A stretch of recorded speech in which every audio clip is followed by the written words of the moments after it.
Welcome back to our reflection on the following Sunday, which is the 33rd Sunday of Ordinary Time in Year A. And I just want to mention that I've put on the website 3 video talks that I have given on St. Teresa on prayer as expressed in her little book, The Way of Perfection. The Gospel today is the parable of the talents. I invite you now to listen to it. For it is as if a man going on a journey summoned his slaves and entrusted his property to them.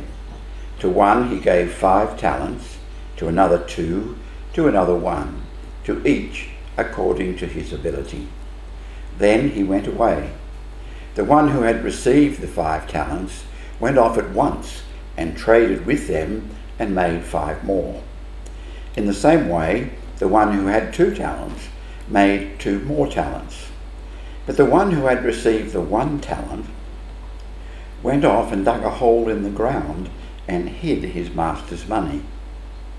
After a long time, the master of those slaves came and settled accounts with them. Then the one who had received the 5 talents came forward, bringing 5 more talents, saying, "Master, you handed over to me 5 talents. See, I have made 5 more talents." His master said to him, "Well done, good and trustworthy slave. You have been trustworthy in a few things. I will put you in charge of many things. Enter into the joy of your master." And the one with the 2 talents also came forward, saying, "Master, you handed over to me 2 talents. See, I have made 2 more talents." His master said to him, "Well done, good and trustworthy slave. You have been trustworthy in a few things. I will put you in charge of many things. Enter into the joy of your master." Then the one who had received the 1 talent also came forward, saying, "Master, I knew that you were a harsh man, reaping what you did not sow, and gathering where you did not scatter seed. So I was afraid. I went and hid your talent in the ground. Here you have it. Here you have what is yours." But his master replied, "You wicked and lazy slave. You knew, did you, that I reap where I did not sow and gather where I did not scatter? Then you ought to have invested my money with the bankers, and on my return I would have received what was my own with interest. So take the talent from him and give it to the one with the 10 talents. For to those who have an abundance, more will be given, and they will have an abundance. But from those who have nothing, even what they have will be taken away. As for this worthless slave, throw him into the outer darkness, where there will be weeping and grinding of teeth." I've already mentioned, I think, as in our previous talks, that these last few Sundays have been taken from the eschatological discourse in Matthew, the discourse about the last times. And there were several parables, each dealing with being prepared.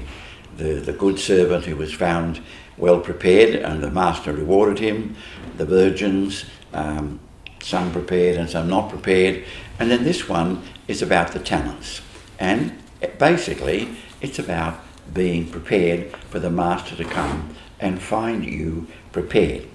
But we can go into a little more detail about it than that. I think the interpretation of the parable centres around the worth of the talent. A denarius was a day's pay. A talent was more than 1,000. It would have taken a lifetime to earn a talent. And here's somebody with 2 talents and 5 talents. So it's an enormous amount of money, which suggests that the focus is not the amount of money, but the responsibility that went with it. In other words, to do what the master would have expected you to do with it, and that becomes clear on the master's return. So really what we've got here is each being given something, a responsibility, which they were meant to exercise and fulfill, and then they were able to respond to the master when he came. And the one who buried it, apparently in ancient times that was the best bank to bury things and make sure that nobody would get it. But of course, in this case, he didn't live up to the responsibility of using it in the way the master expected him to do. So the norm of judgment here is that each should act according to what was given to them. And it sort of brings out the idea that it's not just a question of one size fits all, that we all are given things according to the talents that we have. And the important thing is the commitment that comes. The one with the 5 talents and the 2 talents, each of them were given the same reward. And it's a bit like the parable of the workers in the field, that the ones that came last got the same amount as the ones that came first. In other words, the reward is there. And the point being made is that they fulfilled their responsibility. And I think the church is bringing that out in the first reading, which is the reading about the wife who fulfills all her responsibility. So I think the important thing is that we need to use the talents that we have, and that we will be expected to give an account of how we use them. Many years ago, some young people asked me to give a talk in the pub, and the title given was, "Who Will I Meet in Heaven?" And my response to that was that we'll meet in heaven those who have responded to God in the way that God has come to them. And I thought that captured what this is about, that God comes in different ways, but the one thing that is expected is always the same: the use of the way God has come and the commitment to respond in that way. So it's really the very heart of the eschatological discourse. Be prepared, and next Sunday brings it to fulfilment, but we'll leave the talk on that until next Sunday. I always get a little scared, John, when we hear that grinding and gnashing of teeth. I think to myself, here we go. What I really noticed, to me it was obvious, the lesson in the parable, but what word struck me was the one who was fearful and decided to bury the money. And I think that in every age, it's a real temptation to let fear dominate what you're going to do, and in that way it just limits you as a person, and a person of living outcome that you might have a rich, full life. And allowing fear to dominate your actions, I think, destroys that capacity. So that's what I noticed, the word fear and the bearing of the talent. I think so.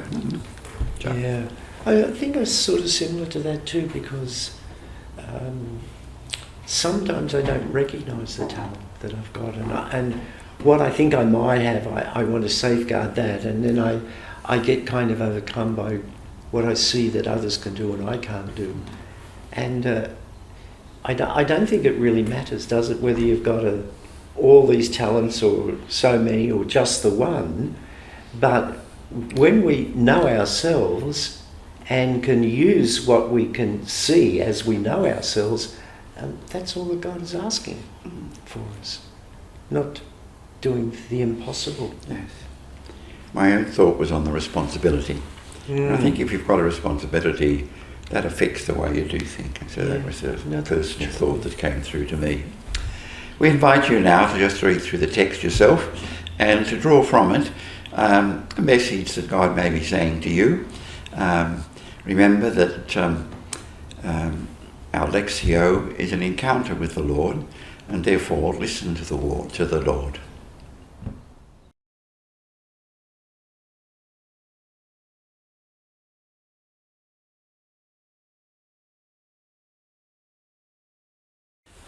Welcome back. We invite you now to listen to the text again. For it is as if a man going on a journey summoned his slaves and entrusted his property to them. To one he gave 5 talents, to another 2, to another 1, to each according to his ability. Then he went away. The one who had received the 5 talents went off at once and traded with them and made 5 more talents. In the same way, the one who had the 2 talents made 2 more talents. But the one who received the 1 talent went off, dug a hole in the ground, and hid the master's money. After a long time, the master of those slaves came and settled accounts with them. Then the one who had received the 5 talents came forward, bringing 5 more talents, saying, "Master, you handed over to me 5 talents.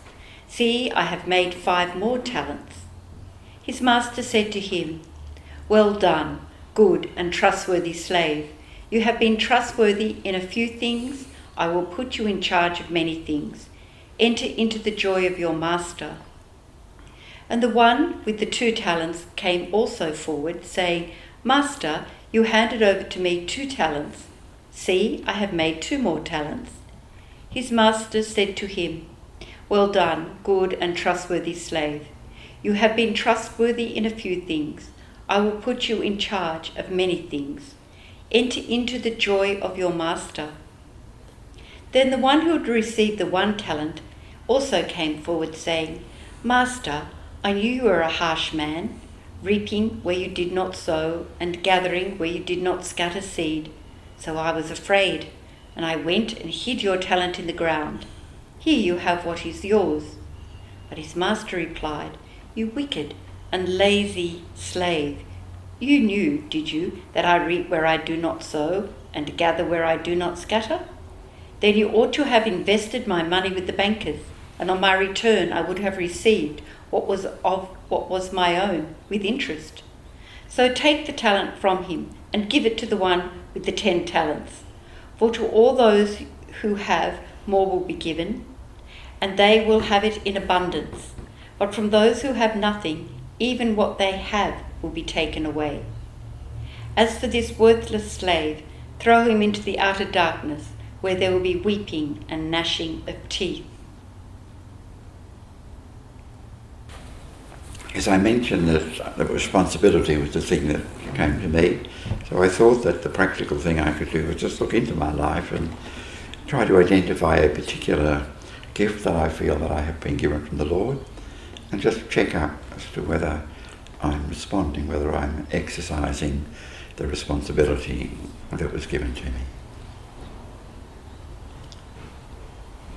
We've been talking a lot this week with the seminarians about moving out of the comfort zone and into that space where we're fearful, but growing through that to a whole new experience. And I'm thinking of that in terms of the 1 talent. Sometimes I can be reticent to give because I think I haven't got it, and when I see that what everyone else has, but yet I don't really value sometimes my own talent. So I want to look at that too, a little bit like David, and I have been given something. Am I using even what I perceive to be the little? Yeah, am I using it as I should? What struck me on the second reading was not the idea of it as money and interest, but that ability to go out and spread spread the word and spread those relationships, gather more people to work. Because I think in our work, if I think I have to do it all on my own, it's too hard. Yeah. But the idea that who are the people that are willing and ready that I could encourage to do the work of the Lord, really. And do I do that enough? Yeah. So I think you're right. It's about more than money. Yes. The money, yes. I think the money's a metaphor. The money for sort it. of confuses it somewhat. Yeah. The value of the money, but it's about responsibility, I think. Yes. Yeah. No. We invite you now to look at the text again and try to draw something practical that you can implement in your life. Remember, Lectio is a process that begins in the scriptures and ends in your life. So try to draw something practical that you can apply.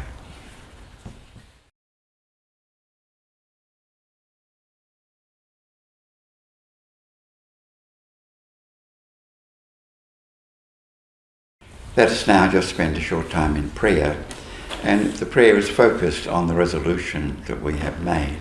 And we ask the Lord for the strength and the courage to do it, because without him we cannot do anything.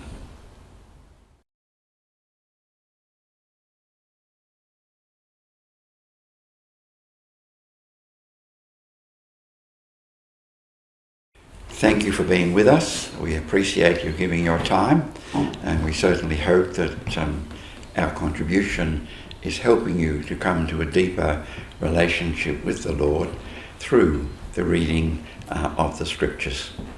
We conclude now, as we usually do, with the prayer from the liturgy of the 33rd Sunday in Ordinary Time, Year A. Grant us, we pray, O Lord our God, the constant gladness of being devoted to you, for it is full and lasting happiness to serve with constancy the author of all that is good, through Christ our Lord.